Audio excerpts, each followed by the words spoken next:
Alright, shalom. Alright, shalom à la diaspora, shalom à ceux-là qu'on appelle communément les Noirs ou les Nègres, les Latinos et les Indiens natifs éparpillés ou dispersés dans les quatre coins de ce monde à cause de nos iniquités, à cause de nos péchés. C'est à cause de ça que nous avons été dispersés. Les 12 tribus d'Israël, ceux-là qu'on appelle communément les Noirs ou les Nègres, les Latinos, les Indiens natifs, les Béninois, les Togolais, les Ghanéens, selon votre père, c'est l'homme qui a la semence, c'est selon votre papa. Je vais adresser le plus vite possible, je vais faire le maximum que je peux pour pouvoir adresser. Et ce sujet, je l'ai déjà adressé les années précédentes, mais une fois encore, et toujours de repasser là-dessus. On doit toujours continuer à édifier. On ne sait jamais d'apprendre devant l'Éternel, comme certains le savent. Voilà ce que je veux partager avec vous. Vous avez vu sur ce petit tableau que j'ai en face de moi, tout ça là que vous, tous ces noms, c'est le nom des États-Unis. Dans la Bible, vous n'allez pas lire le mot Amérique. Vous n'allez pas lire le mot Amérique dans la Bible. Ou les États-Unis, non. Mais dans la Bible, l'Éternel a appelé, parce que l'Éternel, il a fait tout encore. En secret, il le révèle seulement à certaines personnes. Certaines personnes vont comprendre. Le reste, ils ne vont pas comprendre. OK? Donc, vous allez constater, j'ai mis en anglais ici, Understanding the Passover, Pesach, OK? Comprendre le Pessah de l'Éternel, le Pessah. Ce que vous les chrétiens vous appelez communément la Pâque. Parce que la Pâque que vous célébrez dans le christianisme n'a rien à voir avec la Pâque de la Bible. Rien, absolument, je dis rien. Ok, si vous pensez que vous êtes en train d'honorer Dieu, vous vous trompez. Ok, donc le mot originellement, c'est le passage de l'Éternel, Passover. Le passage au-dessus, au-delà de la terre des anciens Égyptiens. J'ai mis en hébreu, c'est Pesach, voilà deux mots. Okay? Et là, vous allez voir, j'ai mis dans un cadre là, America or North America. OK? Et j'ai mis 2 points. J'ai mis the US et Canada. Les États-Unis et le Canada. OK? Donc, ce pays, c'est Babylone. Les États-Unis d'Amérique, le Canada inclus, c'est Babylone, la prostituée. Pour certaines personnes ou certains de nos frères et sœurs qui ne le savent pas. Donc de là, j'ai associé tous les noms spirituels dont vous allez rencontrer dans la Bible. Dans la Bible, l'Éternel a appelé les États-Unis de l'Héron, la petite corne. Ok, la petite corne. Ok, pourquoi? Parce qu'elle est sortie de 3 pays. Les États-Unis est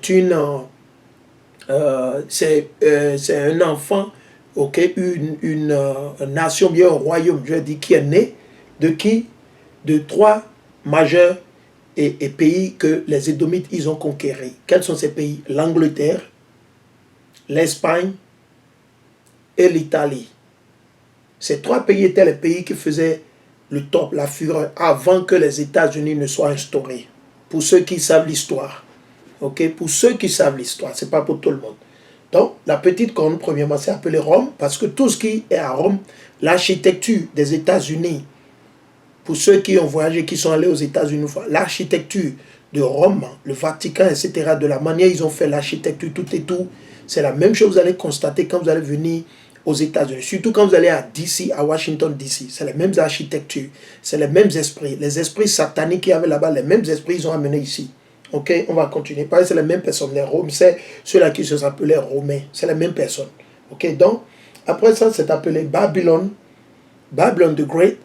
Babylone la Grande, ok, parce que ils ont pris aussi la sorcellerie, les satanismes, toutes les conneries que l'ancien Babylone avait. L'ancien Babylone qui était en Irak, l'ancien Babylone était en Irak.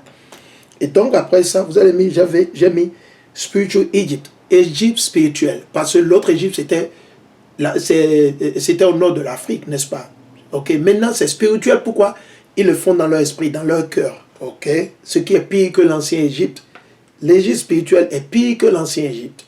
Ok, le spirituel c'est plus fort. C'est plus fort, il faut comprendre. Et là j'ai mis la prostituée. Voilà encore notre nom. Quand vous allez dans les prophéties, vous allez lire. Et j'ai mis Spiritual Sodom et Gomorrah. Ok, ok, c'est Sodome et Gomorrah spirituel. Toutes les conneries qui se faisaient là-bas, C'est cette promotion qu'ils font aux États-Unis, que les États-Unis font dans le monde entier, partout. Ok? Et après ça, j'ai mis quoi? Chaldees. Ok? Les Chaldéens ou les Chaldéens. Et c'était des sorciers, des pronostiqueurs, eux qui disaient il va pleuvoir, il va neiger, blablabla, toutes ces conneries. La même chose ils font ici. Les États-Unis, c'est le numéro 1 dans les pronostics. Il va neiger, il va pleuvoir, blablabla, blablabla, toutes ces conneries. Ok? Il dit, ils sont appelés aussi grecs. Tout ce qui se peut se passer en grec. Ok? Toutes les conneries qu'ils font aujourd'hui, tout leur système de santé qu'ils ont organisé, qu'ils ont instauré, c'est du capitalisme, c'est pour tuer, c'est pour se faire de l'argent. Ok? Ces grandes compagnies qui fabriquent tous ces médicaments sataniques et toxiques et la liste continue. Surtout, il n'y a aucun médicament que vous allez prendre aux États-Unis qui n'a pas d'effet secondaire. Allez lire, demandez. Je dis aucun médicament aux États-Unis vous allez prendre qui n'a pas d'effet secondaire. Il y a des médicaments quand vous prenez, on vous dit que ça peut vous donner quoi? Les problèmes vous allez chercher à vous tuer et la liste continue. Ok? Il dit, et je continue, je dis, les Med-Pers,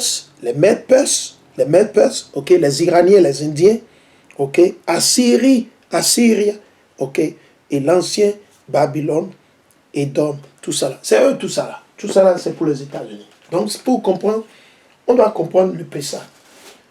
Si vous ne célébrez pas le Pessah, c'est l'opportunité maintenant. Pour ceux qui ne le savent pas, si vous êtes encore dans les obscurités, dans les ténèbres, nous on vous invite, on partage la vérité avec vous. Ça n'engage que vous. Si vous voulez obéir à l'Éternel, ce n'est pas à moi, ce n'est pas à nous. Vous obéissez à l'Éternel et non à moi. À l'Éternel et non à moi. Ok? Et c'est pour votre salut. Ce n'est pas pour mon salut. Chacun doit travailler pour son salut. C'est ce qu'on ne vous dit pas dans les églises. C'est ce qu'on ne vous enseigne pas dans vos écoles et la liste continue. Vos politiciens ne vous en parlent pas parce qu'ils s'en foutent pas mal de vos âmes.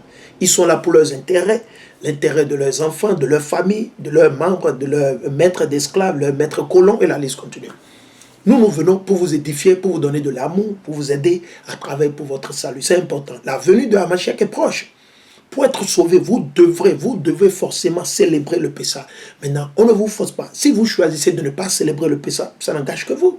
Vous allez payer les conséquences. Il n'y a pas. Vous ne pouvez pas dire à l'Éternel, ouais, vous savez, je doutais un peu, mais c'est à cause de mon oncle, vous savez, mon pasteur. Vous ne pouvez pas dire ça à l'Éternel. L'Éternel n'est pas dans ces jeux. Il n'est pas votre papa pour que vous cherchiez à le séduire. Vous allez séduire l'Éternel, vous allez convaincre l'Éternel pas de... Non. Ok. Ça ne va pas marcher. Donc, on veut que ça soit clair. C'est ce que nous allons faire. Le Pessah, c'est important. Très, très important. Ok. Tout ce qui se passe, nous avons comme impression, selon l'Esprit Saint, que après ce Pessah que nous allons célébrer, le Pessah, dans le célébrer, c'est le 14 coucher du soleil, s'il vous plaît. 14 coucher du soleil. Oui, 14 coucher du soleil. Ok, nous allons le célébrer. Le Pessah, c'est le 14 coucher du soleil. Hein? Et avant que le soleil n'aille au coucher, ok, il faut immoler le mouton ou l'agneau de 1 an sans tache, et vous le savez, et faire ce que l'Éternel a ordonné de faire, pour ceux-là qui ne le savent pas. Ok? Donc voilà. On doit célébrer le Pessah. Mais on ne peut pas célébrer le Pessah dans le péché. On ne peut pas célébrer le Pessah dans les problèmes. On ne peut pas. Okay? On doit faire des examens de conscience. On doit faire des examens de conscience. C'est important. On doit faire des examens de conscience. Forcément, on doit faire des examens de confiance. De conscience. C'est important. Alors, on va commencer avec... je vais aller dans l'épître de Paul. On va aller dans 1er Corinthiens. Alors, dans 1er Corinthiens, je suis dans 1er Corinthiens, le chapitre 5. 1er Corinthiens, le chapitre 5, je vais lire à partir du verset 6. Le verset 6 à 8. Et il n'y a pas de quoi vous glorifier. Il n'y a pas de quoi on doit se glorifier. Vous savez pourquoi? Parce que nous vivons au milieu du péché. Nous vivons au milieu du péché. Ok. Nos sœurs portent encore les pantalons. Nos sœurs mettent encore les maquillages. Nos frères commettent toujours l'adultère. Nos sœurs commettent toujours l'adultère. Nos parents commettent toujours l'adultère. Ok, nous mangeons toujours les animaux ou les aliments qui sont abominables devant l'Éternel, comme le porc, l'escargot, les rats, le serpent et la liste. On ne peut pas célébrer le Pessah dans ces conditions. On ne peut pas. On ne peut pas continuer à manger les crevettes, les crabes, l'escargot et célébrer le... Non. Non, on ne peut pas. On ne peut pas continuer à commettre l'adultère. On ne peut pas continuer à faire l'arnaque, l'escroquerie, mentir, roubler les gens. Et c'est dit que nous célébrons le Pessah de l'Éternel. On ne peut pas opérer comme ça. On ne peut pas. On peut pas être au milieu du péché et célébrer le Pessah et s'approcher d'eux à Mashiach. On doit se nettoyer, on doit se laver les mains.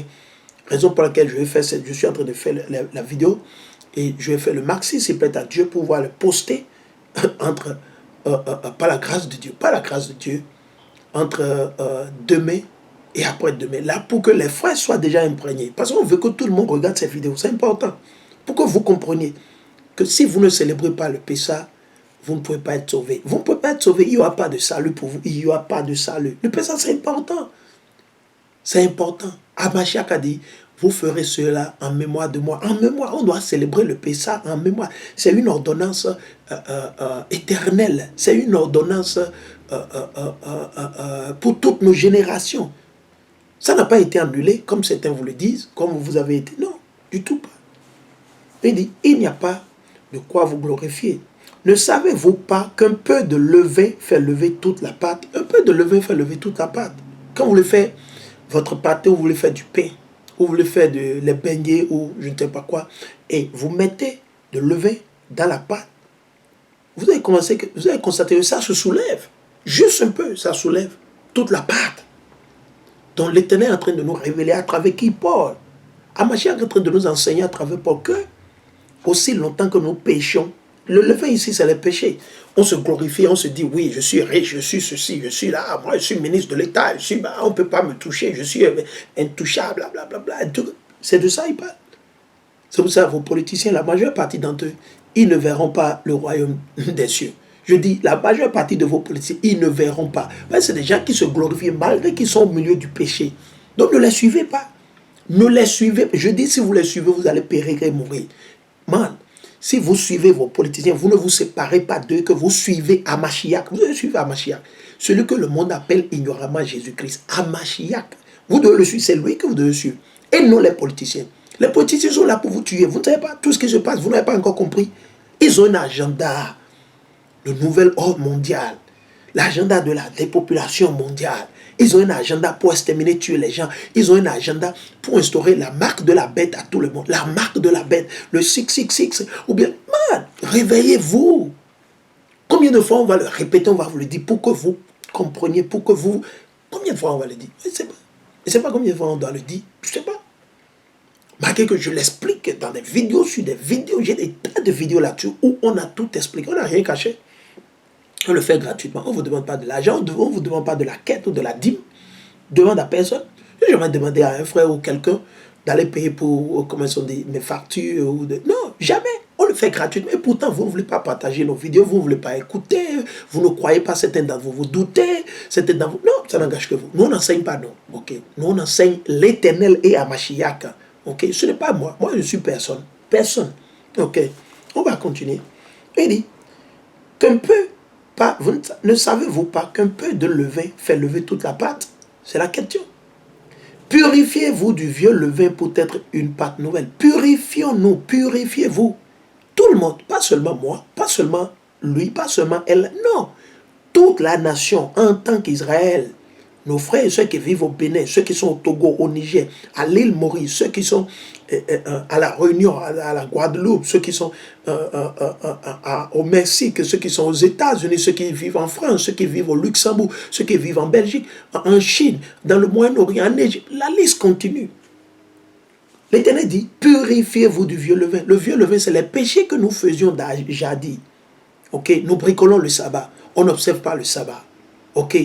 Vendredi soir coucher du soleil, samedi soir coucher du soleil. Terminus, pas de travail, pas de boulot, pas de cuisinage. Vous ne pouvez pas avoir de rapport sexuel avec votre femme. Non. Ni l'homme ni la femme. Non. C'est le jour pour adorer l'Éternel. Où l'Éternel a sanctifié le sabbat. Vendredi, seul cas, c'est le cas de gens. Si quelqu'un est malade urgemment, ok, on doit prendre soin de la personne. Ou vous avez une bête qui tombe dans une fosse, ok, on doit prendre soin. C'était le seul cas. Ou un enfant garçon qui naît, qui doit être circoncis. Si la circoncision tombe le jour du sabbat, vendredi soir, coucher sur la sabbat, on doit circoncire l'enfant. Ce n'est pas un péché. Allez lire le Torah, allez lire la Bible. Il ne faut pas juste ouvrir la bouche et dire que vous connaissez Dieu. Vous connaissez Dieu en quel sens? On doit se purifier du vieux levain. Les péchés qu'on avait faits dans le jardin, on doit se séparer de ces péchés. On doit se nettoyer. On doit se nettoyer. Ok? Il dit, purifiez-vous du vieux levain pour être une pâte nouvelle. Ok? Puisque vous êtes des azimes. Des azimes. Les azimes, c'est quoi? C'est les pains sans levain. Les pains sans levain représentent quoi? La pureté. Il n'y a pas d'égoïsme. Ils ne se vendent pas. C'est dur. Gens, ils sont dans l'affliction. Les azimes, c'est les afflictions. Gens, vous subissez malgré que vous êtes opprimés ou oppressés par vos frères, vos parents, vos soeurs, vous êtes toujours tranquille et vous espérez, vous priez, vous continuez toujours sur le chemin de l'Éternel. Vous êtes affligés par Satan. Les épreuves viennent de gauche et de droite, par-ci, par-là, mais toujours vous êtes serein.